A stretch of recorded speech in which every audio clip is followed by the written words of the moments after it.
Hi Capricorn, welcome to your April 2019 love reading for singles. It's Rena here. Well, I'm doing it again. I really wasn't going to, and because I'm always thinking, okay, I was doing one type of love reading, but I kind of like it like this.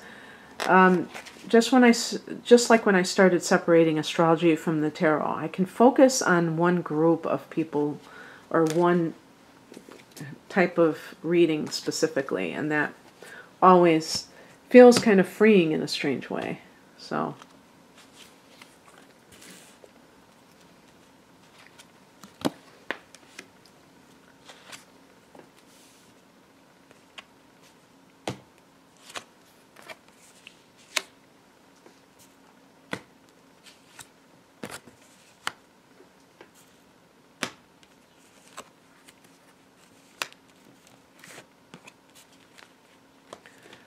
So it seems like it's a theme for everybody so far, that I've been getting a lot of major arcana cards, and this suggests major change occurring in people's lives, maybe in other areas that are impacting the ability to want a new relationship, to find a new relationship, because when people feel like their lives are in flux, the last thing that they're interested in is starting a new relationship usually. They're so busy trying to keep everything together.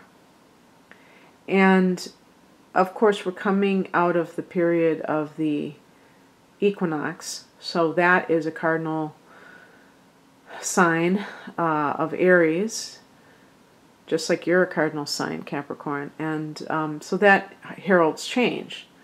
So anyway, maybe I shouldn't be surprised, in other words. So the heart of the matter is the Death card. This is, I think I got this one for another sign too, in the very same position. But this is, you can say this is self-explanatory. Doesn't mean that you're dealing with a physical death, though. That's just too easy. This is about transition. So it is about maybe major changes in your life. And of course, hello, I mean, you're Capricorn, it's really coming down. It's raining these badass planets on you. You have Pluto there for 11 years in your sign. You have Saturn in your sign Saturn, your ruler, in your sign for over a year. And now also you have the South Node. Karmic influences in your sign since November. Now, when I said badass planets, I just mean that they mean business. They're not just warm and fuzzy like Venus or Jupiter. Okay, so that doesn't mean bad. When I say badass, it doesn't mean bad. It just means like tough. Tough isn't bad. And I think you know exactly what I mean, since your ruler is Saturn, is that you can handle those energies better than most because it has made you who you are, basically.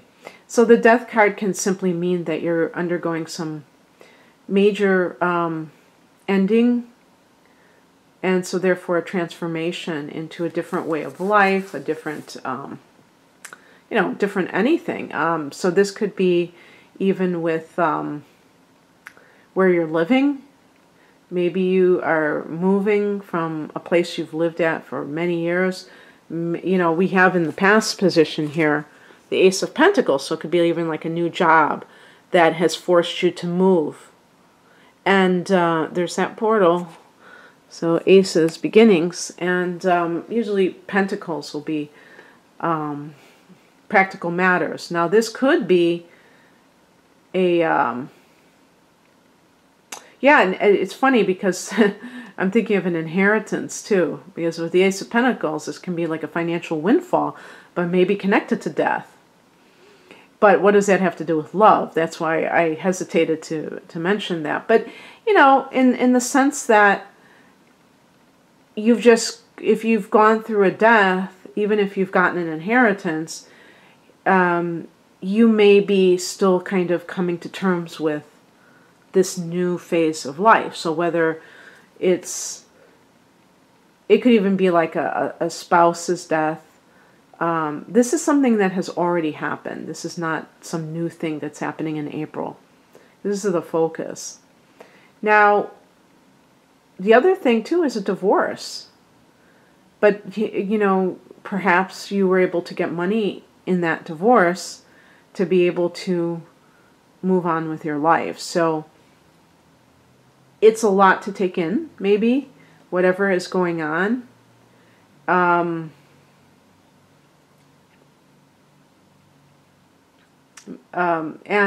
the ending, like, let's say it was a job that, not necessarily that I would think you didn't get fired from it, but that you just finally pulled the plug on a certain job after you got some money that you can live on, or that you got another job offer.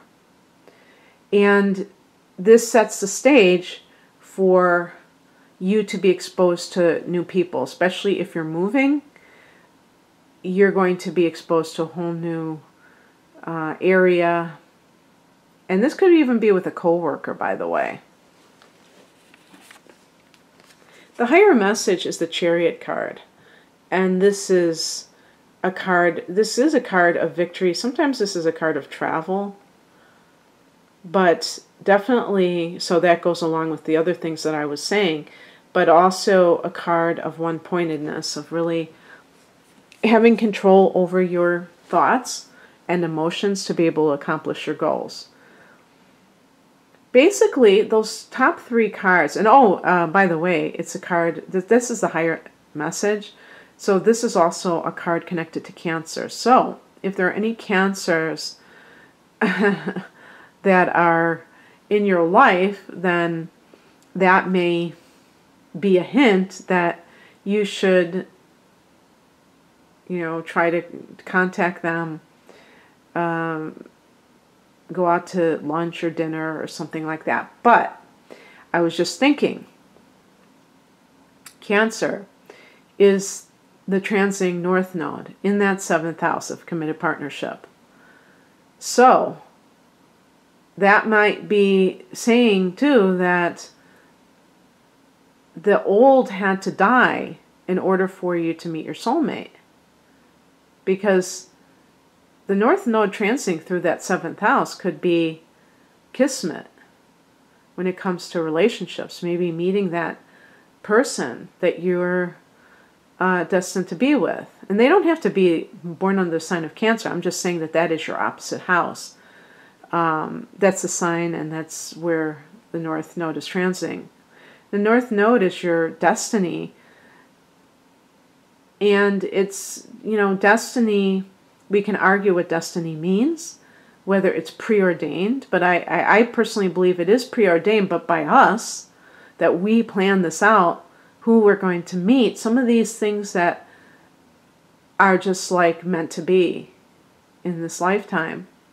I believe we plan those out before we're born, okay? Before we incarnate as a new being. And so it's still free will, in other words. So it's not just like, something, outside of us. But it feels like it. It feels that illusion of being just random. And it's destiny. So this could be a relationship that is destiny. But, there is this element with the Chariot card of like getting yourself together so you're not all over the place. And definitely with the Death card, there may be so much change that it's hard to do that it's hard to kind of be, I would say it's hard on the intuitive level, okay? Because that to me is how we get from A to B when we're trying to fulfill our destiny, in other words. Because think about it. Think about when you get upset at something, don't you feel, at least I feel like my mind is haywire and I can't even think straight? Well, if you can't think straight, how are you going to be intuitive? You're just like, your stomach is churning, everything just seems like it's going to hell in a handbasket.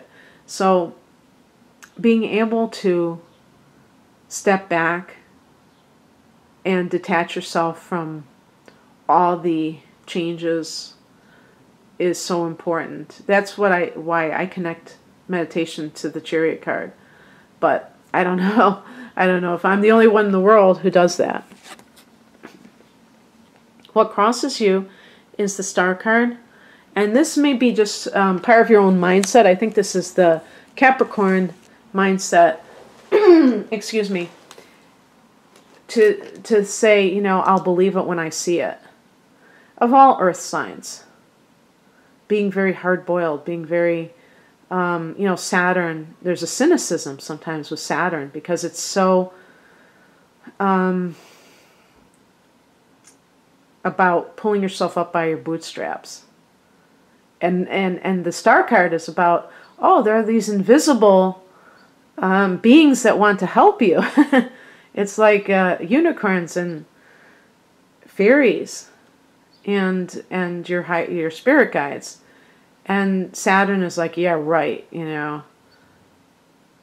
Everyone has to pay their dues in life. So becoming more willing to have faith that things are going to, excuse me, get better, and feeling that sense of hopefulness. I believe in the law of attraction. I'm not any kind of cultist, so I don't follow anything obsessively, but I just take like the cliff notes and I run with it. And that idea of that when you're in a good place emotionally, that you attract good to you. It's as simple as that. So hopefulness is a great emotion. And if you don't have that on a regular basis, it's a great thing to cultivate. Maybe starting with gratitude. Instead of seeing what you don't have, you know, keeping a gratitude journal and every day writing 3 things that you feel grateful for, and maybe writing your own affirmations about what you know, would like to have, or, you know, and acting like you already have it. Those are kind of some of the well-known strategies for law of attraction manifestations. But in terms of just that emotional desire to manifest an emotionally high mood on a regular basis. By the way, if there's any Aquarians sniffing around you, they might be bad news. That's a sign that rules the Star card. But I'm just, you know, whatever. What is coming in, or this could also be the advice, is the Ten of Cups. This is the marriage card.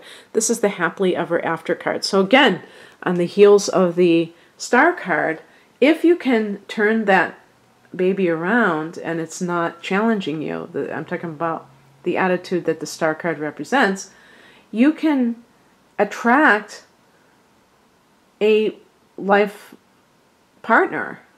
That's to me what the Ten of Cups is all about. And this could be that one, you know, like the North Node transing in the 7th house. Also, as advice, look at the end game. If the end game for most Capricorns is probably being married, or, you know, having a life partner rather than just dating and not seeing anybody exclusively, it's probably that you want that partner. And you may even want an actual marriage, even in 2019. Then date like you are going to have that as the end result. And if anybody, and I actually said date, just like in another reading, I was talking about how I don't even know if people date anymore, especially younger people, if it's just such a antiquated phrase. But that the idea of cultivating a relationship based on the end game of wanting marriage, or wanting like a very stable partner, means that you have to be in that mindset to attract it. That you're not going to waste your time on people that are not interested in that. And even a Capricorn can get caught up in the Knight of Wands type of person. That's the first card I think of, talking about that type of person who may be very charismatic, attractive, and irresistible, but not commitment oriented, commitment phobic, if anything else. I could see a Capricorn person getting hung up on that type of person, especially if you have Venus and Sag. Knight of Wands is supposed to be attached to Sagittarius, Venus and or Mars and Sagittarius. Okay. And the outcome, the Seven of Swords. I did get this also for another sign, and this is, to me, in this context, is about going your own way. And I was joking with another reading that I was doing with this series that it seems like I'm saying, you know, going your own way a lot, and I'm talking about finding love. Well, I think that that's part of the process, to be honest with you. So, especially if the death card represents the death of your spouse or divorce, that could mean that you need some time to process it, that it's not necessarily wise to jump back into relationships because it might be too premature. And so with the Seven of Swords, it's like you're on your own and you are being able to feel what it's like to be there. Even if you're somebody who might say to me, "Are you kidding me? I've been single for 5 years." It's still, there still may be something on a different level that needs to be kind of detached from. And I mean, in some cases, the death card could be the death of a parent when you were 5 years old and it still is affecting you. Who knows? And that you might need to like kind of make those connections about why you have a fear of abandonment or something like that. And that being in relationships hasn't solved that problem, where and maybe it even exacerbates the fear of being abandoned because that person, you feel like they hold your heart in their hands. And so anyway, that's what I have for you, Capricorn. And I hope that you enjoyed this. If you'd like a personal reading, the link is below. Have a great April. Take care. Bye.